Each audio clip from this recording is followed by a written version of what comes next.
बिस्मिल्लाहिर्रहमानिर्रहीम। आज जुनून टीवी पे हम जिस शख्सियत से आपको मिलवाने जा रहे हैं वो एक बहुत ही बाहिम्मत सियासी कारकुन है और मुल्क भर में सियासी कारकुनों में इंतहाई इज़्ज़त और एहतराम से उनका नाम लिया जाता है। आज हम उनके गांव में मौजूद हैं जो सुनैये दा अहाता कहलाता है। तो ये सैयद वाला थाना सैयद वाला में मौजूद है। तो हम आज हाज़िर हुए हैं आगा मोहम्मद अली अल मरूफ़ आगा जानी से मिलने के लिए। आप MKM के सीनियर नायब सदर हैं पंजाब के और गुज़श्ता 22 साल से इस पार्टी के साथ मुंसलिक हैं। तो आइए उनसे बात करते हैं उनकी सियासी जद्दोजहद के हवाले से और सियासी कारकुनों को दरपेश मसाइल के लिए। तो मैं उन्हें जी आया हूँ और खुश आमदीद कहता हूँ। अस्सलाम वालेकुम आगा साहब। बिस्मिल्लाहिर्रहमानिर्रहीम। मैं बड़ा मशकूर हूँ कि आप इतना सफ़र करके मुझे आपने इज़्ज़त बख्शी और आप मेरे पास आए और मैं आपका किन अल्फाज से शुक्रिया अदा करूँ। आपने मेरी जद्दोजहद के बारे में पूछा है तो मैं जब स्टूडेंट लीडर था तो मुख्तलिफ़ कॉलेजेस में पढ़ता रहा। FC college, Guru Nanak college Nankana साहब, और उसके बाद 93 में जब मैं लॉ कर रहा था तो मुझे टाइफाइड हुआ जिसकी वजह से मेरी दोनों टांगें पैरालाइज हो गई और मैं बड़ा मफलूज हो गया। मगर मैंने तहिया कर लिया था कि मैंने हिम्मत नहीं हारनी और इस बीमारी को अपनी मजबूरी नहीं बनाना और मैंने एक आम आदमी चलते फिरते सेहतमंद आदमी से ज़्यादा मुतहरक ज़िंदगी गुजारनी है। 2002 में मैंने आज़ाद MPA का इलेक्शन लड़ा और मेरा चांद निशान था और उस वक़्त के MNA जो उनको पीपल्स पार्टी से शायद टिकट नहीं मिला था तो उन्होंने मेरे साथ अलाइंस करके राय बशीर भट्टी साहब ने उन्होंने भी चांद निशान लिया और हम दोनों ने MNA और MPA का इलेक्शन लड़ा। इलेक्शन के फौरी बाद मेरी मुलाकात फ़ारूक सत्तार भाई से हो गई और मैंने 2002 में ही MKM को ज्वाइन कर लिया और MKM ने मेरे पे डिस्ट्रिक्ट की ज़िम्मेदारी डाली। उसके बाद मेरी कारकर्दगी को मद्देनज़र रखते हुए मुझे जोन में ले आए, उसके बाद मुझे सेंट्रल पंजाब में ले आए, उसके बाद मुझे पंजाब में ले आए और मैं सीनियर वाइस प्रेसिडेंट पंजाब और सदर सेंट्रल पंजाब दोनों ओहदे बैक वक्त मेरे पास थे। अब पिछले दिनों तंज़ीम नौ हुई है तो मुझे दोबारा सीनियर वाइस प्रेसिडेंट पंजाब बना दिया है। और क्योंकि हमारे ननकाना जो है डिस्ट्रिक्ट, यहाँ पे पीर इजाज़ शाह साहब MNA थे, उन्होंने अपनी पार्टी पॉलिसी की वजह से इस्तीफ़ा दे दिया था। तो फिर यहाँ से इमरान खान साहब खड़े हुए, फिर उन्होंने भी इस्तीफ़ा दे दिया और वो ज़िमनी इलेक्शन में ये सीट खाली थी जिसमें पार्टी ने मुझे टिकट दिया और मुझे मैदान में उतारा। PDM की तरफ से कोई कैंडिडेट मैदान में नहीं था और PTI भी जो है वो मैदान छोड़ के भाग रही थी और मेरा मुकाबला एक आज़ाद उम्मीदवार के साथ था। PTI के जो कैंडिडेट थे पीर इजाज़ शाह साहब, उन्होंने कोर्ट का सहारा लिया और इलेक्शन को पोस्टपोन करा दिया। मैंने अपनी सारी सियासी ज़िंदगी में जो मेरी अवलीन तरजीह थी वो थी सियासी कारकुन की इज़्ज़त करना और उसका मदावा करना, उसके हकूक़ का ख्याल करना और उसको इतनी इज़्ज़त दिलवानी कि उस वर्कर और लीडर के अंदर कोई फासला ना रह जाए। और अल्लाह का करम है कि मैं इस चीज़ में बड़ा कामयाब हुआ और इलाके में मेरी पहचान बन गई कि मैं वर्कर्स की मुझे इसमें कोई वो आर नहीं कि वर्कर चाहे नून का है, चाहे पीपल्स पार्टी का है या PTI का है या जमात इस्लामी का है या JUI का है, जो भी हो वर्कर होना चाहिए क्योंकि सियासी वर्कर ही पार्टी की रीढ़ की हड्डी होता है और उसकी वजह से ही MNA MPA बनते हैं। और जब बन जाते हैं तो वो वर्कर बेचारा डंडे खाने के लिए, पर्चे झेलने के लिए, तकलीफ़ें बर्दाश्त करने के लिए और पता नहीं किन किन मसाइल का शिकार हो जाता है। तो ना सिर्फ वर्कर्स को इज़्ज़त देना बल्कि गरीब की मदद करना और मुतवस्सत तबके की नुमाइंदगी करना और जो मुझसे बन पड़ा, आप इलाके में मेरी रेपुटेशन पता कर लें कि मैंने कितनी मुतहरक और कितनी फ़ास्ट लाइफ गुजारी है कि कोई गमी कोई खुशी मैं नहीं छोड़ता कोई पार्टी फंक्शन मैं नहीं छोड़ता, और जहाँ भी मुझे बुलाया जाए मैं वहाँ पहुँचता हूँ। और मुझे अपने ज़िले की आवाम से बड़ा प्यार है और मेरी खिदमत हैं। और अब भी आप देखें कि इलेक्शन ख़त्म हो गया, जो कैंडिडेट हैं आपको एक भी ननकाने में नज़र नहीं आएगा, और अल्हम्दुलिल्लाह आगा जानी आपको मैदान में नज़र आएगा। तो ये अल्लाह का बड़ा करम है। शुक्रिया आगा साहब, आपने वर्करों के हवाले से जिस तरह वो रवायती एक तस्वर है उसको आपने तोड़ा है, और आपने कहा है कि सारे वर्कर जो हैं काबिल एहतराम हैं। आम तौर पे इस तरह की कुशादा दिली नज़र नहीं आती, और जो आपने बात की वो मेरे लिए भी एक इंस्पायरेशन है, हमेशा इससे तक़वियत मिलती है। क्योंकि मैं जब 2001 से 5 तक ज़िला कौंसिल शेखपुरा का मेंबर रहा, तो आपकी वालदा मोहतरमा भी उस ऐवान की रुकन थी। तो आपके बारे में बहुत दोस्तों से सुना, राना एहतशाम ठाकुर ने जो आपके तालिब इल्मी के दौर के साथी रहे, तो आपकी बहुत सारी खूबियाँ उन्होंने बताई। लेकिन ये बड़ा कमाल है कि जब आपने एक बीमारी की वजह से आप चलने से माजूर हो गए, और उस महरूमी को आपने अपनी ताकत बनाया, और कोई ऐसी जगह नहीं होती जहां आप मौजूद नहीं होते, और इसके बावजूद आप हर ऐसे मज़लूमों के साथ जाकर उनकी मदद कर रहे होते हैं। और मैं समझता हूँ ये आप हमारी आने वाली नस्लों के लिए भी एक मिसाल है कि कितने साल पहले सर ये हुआ जो आपकी चलने की मजदूरी की जो है। 8 जून 1993 में जब मैं LLB फाइनल में था। जी जी। 8 जून 1993 जब मैं LLB फाइनल में था, तो तब मुझे टाइफाइड हुआ और वो बिगड़ गया, और उसकी वजह से मेरी टांगें पैरालाइज़ हो गई उस वक्त। क्योंकि मेडिकल फैसिलिटीज़ इतनी ज़्यादा नहीं थी और मुझे भी इतनी अवेयरनेस नहीं थी। तो अब ये इतना पुराना हो चुका है कि रिकवर होना बहुत मुश्किल है। मगर इन हालात में भी मैंने अल्लाह का करम से, अल्लाह के फजल से कभी हिम्मत नहीं आ रही। देखिए जी, ये सुनने वालों के लिए एक मिसाल है कि वो जब जहाँ भी हम देखते हैं और जहाँ ये बैठे हों, इनकी वजाहत, इनका दबदबा, इनका रोब, तो वो कहीं भी ये महसूस नहीं होने देता कि इनमें कोई किसी एक मजदूरी या एक बीमारी की इन्होंने आड़े नहीं आने दिया। और जब इनका ये इतराफ़ जो है, एक पढ़े लिखे बंदे का इतराफ़ है कि तब इतनी सहूलियत भी नहीं थी और मुझे भी इतनी अवेयरनेस नहीं थी। तो ये सुनने वालों के लिए भी एक बहुत अच्छी एक ख़बर है कि उन्हें पता चले कि अभी जो अवेयरनेस है वो कितनी ज़रूरी है किसी भी बीमारी से बचने के लिए, और वही ताकत है आजकल कि जो आप जानते हैं। तो मैं आगा सबसे पूछना चाहूँगा कि आप जिस तरह सैयद वाला एक दूर दराज इलाका है और यहाँ भी आप लोगों को वक़्त देते हैं, लाहौर में जौहर टाउन भी इनका घर है, और ये इस्लामाबाद में भी दोस्तों की हर खुशी गमी में देखे जाते हैं। तो ये सारी जो ज़िंदगी की स्ट्रगल है, इसका जो समर आपने सोचा था, तो क्या आज के मुआशरे में आपको नज़र आता है कि एक सियासी वर्कर जो पूरी ज़िंदगी एक जदोजहद करता रहा आम लोगों को खुशहाल बनाने की, आम लोगों को उनके हकूक़ दिलाने की, तो उसकी कितनी एक आपको उम्मीद है कि हम उसमें कामयाब हैं, या आने वाले वक्तों में कोई रोशनी की किरण अगर नज़र आती है तो ज़रूर हमारे सुनने वालों के साथ आप ये शेयर करें। जी, आपने बड़ा अच्छा सवाल किया। आपको एक और मज़े की बात बताता हूँ कि हर आदमी इलेक्शन लड़ता है और वो इलेक्शन को जंग समझ के लड़ता है, पैसा बेदरे का इस्तेमाल करता है कि मैं जीत जाऊँ, और ज़्यादातर मकसद यही होता है कि फिर मैंने रिकवर भी करना है। तो मैंने कभी नमूदो नुमाइश पे तवज्जो नहीं दी, मैं अपनी मेहनत पे तवज्जो देता हूँ। और इलेक्शन जीतना भी दिल करता है कि जीतूँ, मगर मैं असल मकसद इलेक्शन में खड़ा होना अवाम को अवेयरनेस देना है, लोगों को शऊर देना है।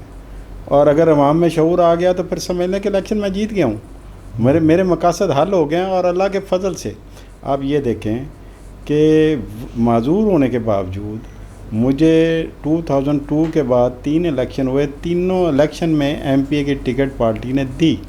यानी कि उनकी नज़र में मेरी कारकर्दगी या मेरा मुतरक होना साबित करता है, ये मेरे लिए सनद का दर्जा रखता है।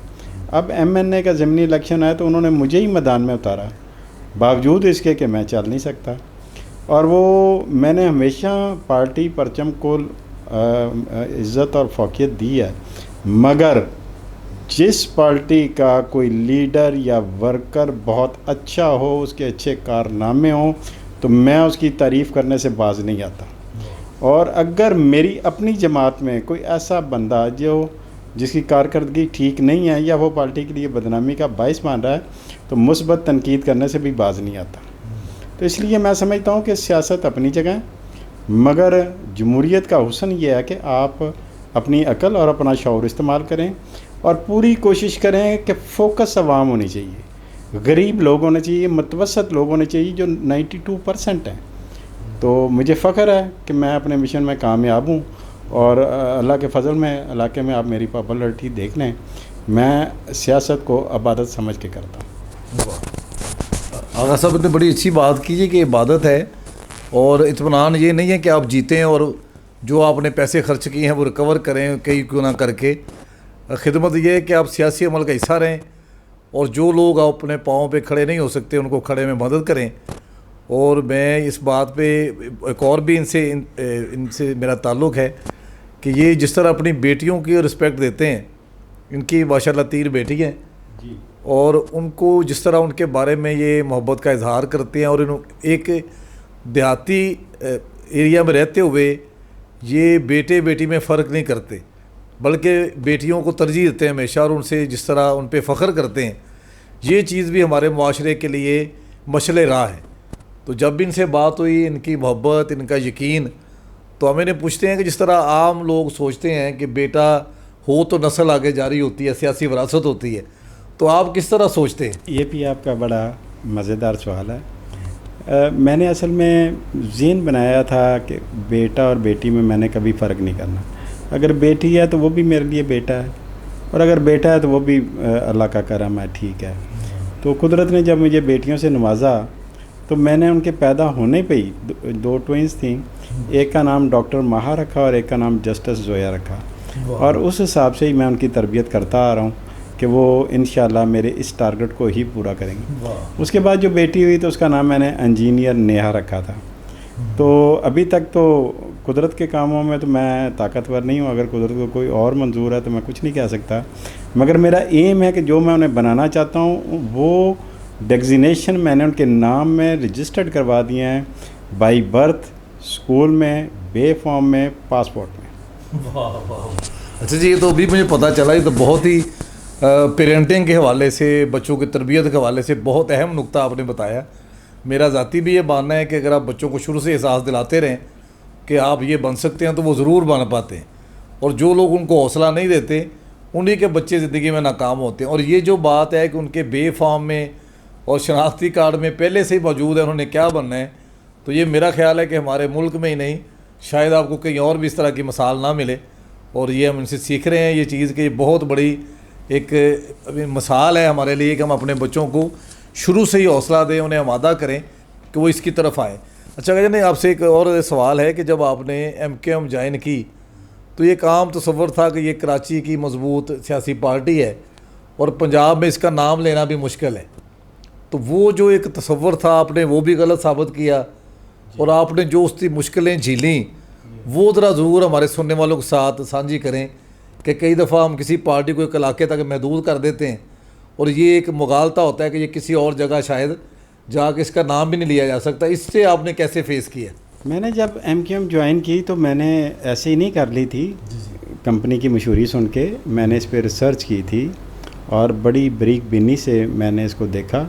तो उस वक़्त मेरी हैरत गुम हो गई कि जो इसके MPA, MNA, senator, governor, minister, सूबाई मिनिस्टर, फेडरल मिनिस्टर या दीगर ओहदेदारान, उनकी बैकग्राउंड जब मैं चेक की तो मैं हैरान रह गया। ये वो लोग थे जो पार्लियामेंट के आगे से गुजरने की जुर्रत नहीं कर सकते थे, बिल्कुल मुतवसत घरों के थे, जिनका बाप दादा ने कभी काउंसलर बनने का नहीं था सोचा, उनको MKM ने टिकट दी। और MKM की सबसे बड़ी बात थी कि आप अपनी जेब से 10 रुपये भी खर्च नहीं करेंगे, सिक्योरिटी और तमाम अखराजात पार्टी के ज़िम्मे होते थे। तो इस सूरत हाल में मैं बड़ा इम्प्रेस हुआ पार्टी से और इसकी देखा कि मुतवसत तबके की बड़ी सपोर्ट करती है और उसकी टिकट भी जो है वो बिकते नहीं, जिस तरह नून और दीगर पार्टियों में मशहूरी है कि टिकट ख़रीदने के लिए बड़े पैसे चलते हैं। तो जब मैंने ज्वाइन कर ली और ज़िम्मेदारियों पे आ गया और इनके लिए इलेक्शन लड़ने लगा तो फिर मुझे हकीकत यहाँ हुई कि सिर्फ परसेप्शन बनाई गई थी कि पंजाब में या दीगर सूबों में ये कामयाब ना हो सके, कि ये भत्ताखोर हैं, ये दहशत गर्द हैं, ये बोरीबंद लाशें इकट्ठी कर देते हैं और इतना लोगों पर हमारा तासर नेगेटिव दिया था, तो मैंने तहिया किया था कि मैं इस जमात का असल चेहरा लोगों में वाज़िया करूँगा और लोगों में साबित करूँगा कि असल MQM हम हैं। अरसम, जिस तरह आपने कहा कि मैं लॉ में पढ़ रहा था तब, तो आपने लॉ भी किया, और जिस तरह आजकल वकला को बड़ा ताकतवर तबका समझा जा रहा है और हर बंदा जो है वो वकील बनने का ख्वाहिशमंद है, और हमारे देहाती इलाकों में ख़ास तौर पे लोग समझते हैं कि हर घर में एक वकील होना चाहिए ताकि उसको उनके हकूक़ मिलते रहें। तो आपने कभी प्रैक्टिस भी की है, इस तरह कभी सोचा? मैं आपकी इन्फॉर्मेशन में इजाफ़ा कर दूं कि क्योंकि उस वक्त मैं पैरालाइज हो गया था और मौत और ज़िंदगी में सिर्फ एक धागे का फ़र्क था, तो इसलिए मैं फ़ाइनल पेपर नहीं दे सका था।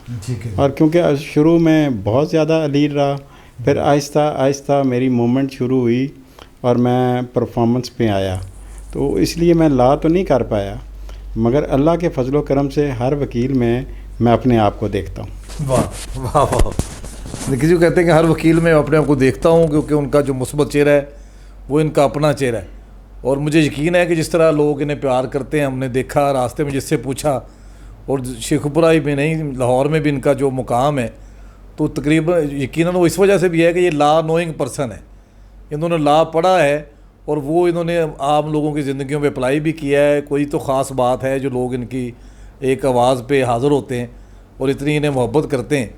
तो अगर सब हम ये समझते हैं कि अगर आप जिस तरह अभी दौर डिजिटल रेवोल्यूशन आया है और डिजिटल टेक्नोलॉजी ने पहले से मौजूद सारे तसव्वुरात ही बदल दिए हैं, तो अभी ये बच्चे बता रहे थे कि अगर आप आर्टिफिशियल इंटेलिजेंस में लिखें कि मैं ज़िंदगी में क्या बनना चाहता था और क्या बन गया हूँ, तो वो भी आपको आम सियाने बंदे से ज़्यादा अच्छे मशवरे देता है। तो जो टेक्नोलॉजी को ज़िंदगी में दाखिला हुआ है हमारे और एक तब्दीली आई है, तो आप किस तरह देखते हैं कि आईटी के ज़रिए हमारे मुल्क के नौजवान तरक्की कर सकते हैं, या जो हमारे हमसाये ममालिक ने इतनी ज़्यादा तरक्की की है इसे अडॉप्ट करके, उस हवाले से आप क्या नौजवानों को पैगाम देना चाहेंगे? असल में आपने ये बात बड़ी जानदार की है। मैं जिस उम्र के हिस्से में पहुंच गया हूं और जिस तरह 30 साल मैंने बीमारी में काटे हैं और मुसलसल जद्दोजहद में काटे हैं, आवाम की खिदमत में काटे हैं, और बिला लालच बिला कोई उसके, क्योंकि मेरा मिशन ही मुतवस्सित तबके को ऊपर लाना है, मगर अब आईटी के बग़ैर तमाम चीज़ें अधूरी हैं। ये आईटी हमारी लाइफ का हिस्सा बन चुकी है और हमें अपने बच्चों को इस आईटी से रोशनास कराना है, बहुत आगे ले जाना है। और मैं आपकी इन्फॉर्मेशन में इजाफ़ा कर दूं कि इंफॉर्मेशन एंड टेक्नोलॉजी के जो वफाकी मिनिस्टर हैं वो हमारे MQM के हैं, और बड़े ज़हीन, बड़े पढ़े लिखे और बड़े पॉजिटिव ज़हन के हैं।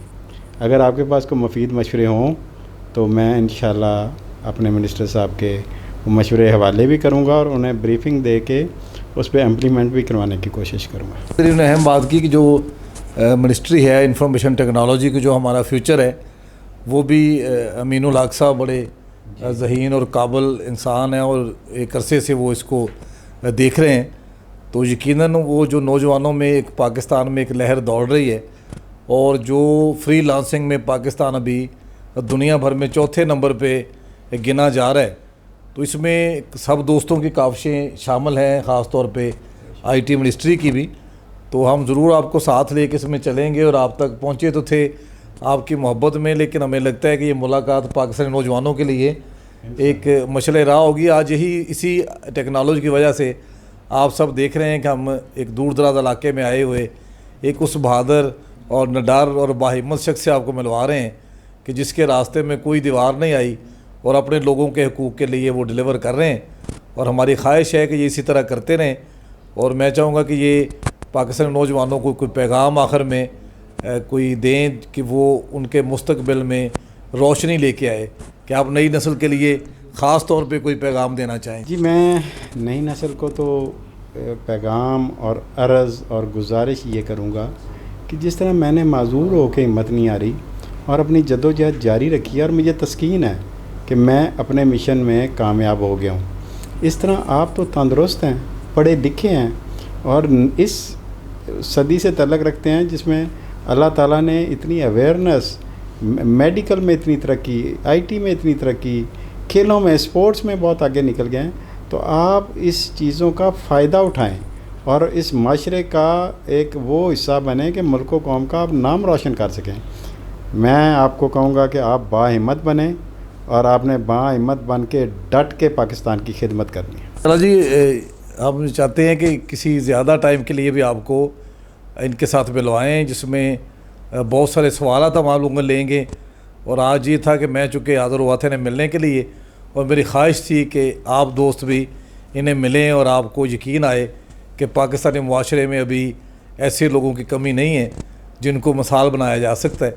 तो मैं शुक्रगुजार हूँ इनका कि उन्होंने हमें टाइम दिया। आपका भी बहुत शुक्रिया। और जल्द ही दोबारा मिलते हैं इनके साथ, आगा जाने के साथ तफसीली एक इंटरव्यू में।